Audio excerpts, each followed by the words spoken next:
आप हमारा यानी डॉक्टर विपिन बिहारी लाल जो केपी एस्ट्रोलॉजर हैं, वैदिक एस्ट्रोलॉजर हैं, साथ ही साथ ईपीएस सिस्टम ऑफ एस्ट्रोलॉजी के एस्ट्रोलॉजर हैं, पामिस्ट हैं और वास्तु शास्त्र के कंसल्टेंट हैं।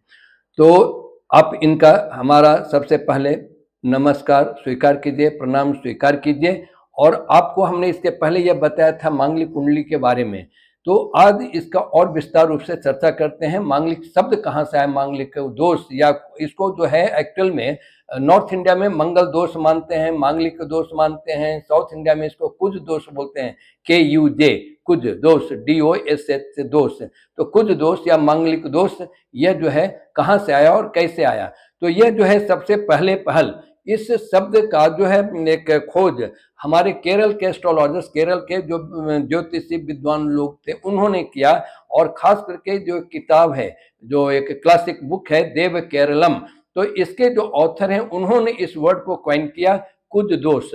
और एक्चुअल में सबसे पहले पहल उन्होंने नाम दिया कलत्र दोष।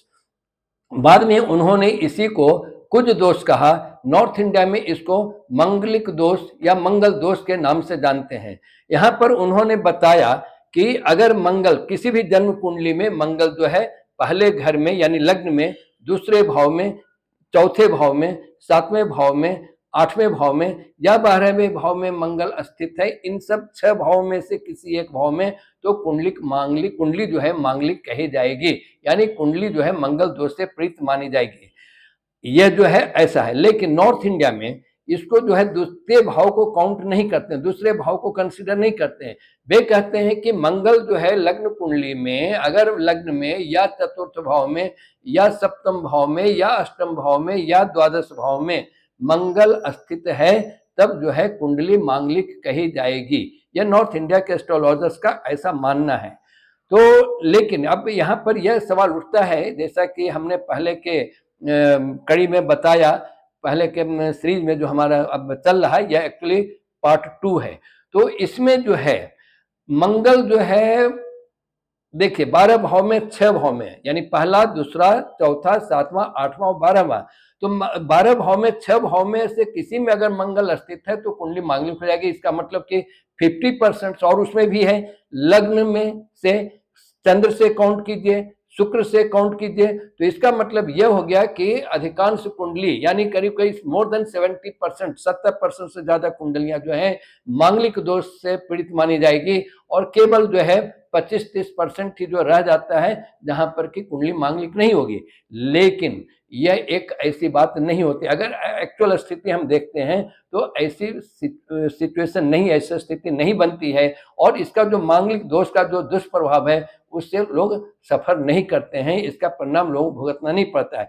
तो इसके लिए उन लोगों ने एंटीडोट बताया, यानी इसका उपाय बताया, और यह कहा कि अगर मंगल की स्थिति ऐसी होगी तो मांगलिक दोष से पीड़ित नहीं मानी जाएगी कुंडली, रादर हम यह कहें कि कुंडली मांगलिक होगी नहीं। तो इसमें आज 1-2 की चर्चा करते हैं, 2 एंटीडोट्स या 2 एक्सेप्शन की।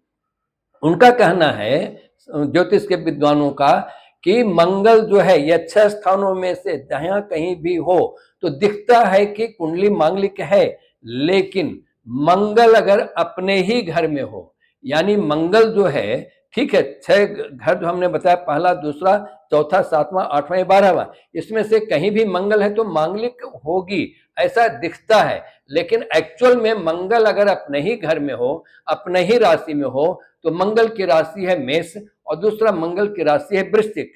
तो मंगल अगर मेष राशि में स्थित है या मंगल वृश्चिक राशि में स्थित है तो कुंडली मांगलिक दोष से फ्री हो जाती है, कुंडली मांगलिक नहीं रह जाती है, और जो जातक है वह मांगलिक दोष से पीड़ित नहीं माना जाएगा। तो यह है, इसी टाइप से हम आगे भी चर्चा करेंगे, और बहुत से पॉइंट्स हैं, बहुत से एक्सेप्शंस हैं जिसकी चर्चा हम बाद में करेंगे। और आपको अगर विशेष जानकारी है तो आप हमसे संपर्क कर सकते हैं। हमारा जो फोन नंबर है वह नोट कर लीजिए, वह है 8867822128। फिर से बोलते हैं 8867822128।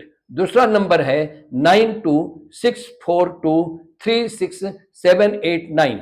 फिर से बोलते हैं 9264236789। तो आज की चर्चा यहीं पर समाप्त करते हैं, फिर मिलेंगे नई कड़ी में, नई सीरीज में। धन्यवाद, थैंक यू, बेस्ट विशेष।